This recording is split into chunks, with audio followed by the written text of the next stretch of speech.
Welcome to Guide Guru. We hope this video helps. Begin by preparing the Honda Accord for safe work. Park on level ground, set the parking brake, and put the transmission in park. Lift the front with a hydraulic jack and support the car on two 2-ton jack stands. Block the rear wheels to prevent rolling. Disconnect the negative battery cable with a 10 mm wrench and tuck the cable aside to avoid accidental contact. Wear eye protection and gloves while working under the car. Allow the engine to cool, and keep a flashlight and magnet tray handy for bolts and small parts.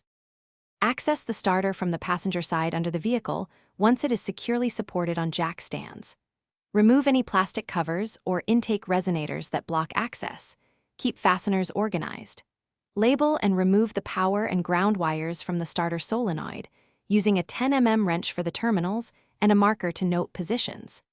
Support the starter with one hand and remove the two 12 mm and one 14 mm mounting bolts. Lower the starter straight down to avoid scraping the bell housing or wiring harness.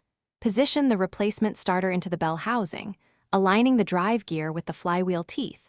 Start the two 12 mm and one 14 mm mounting bolts by hand to avoid cross-threading. Snug the bolts, then torque them to 35 ft-lb, 47 Nm, in a crisscross pattern to ensure even seating.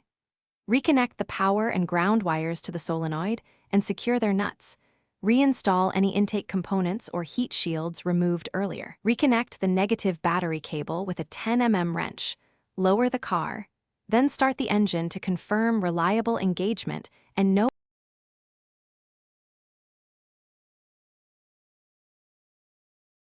Thanks for watching. Consider subscribing if we helped you today.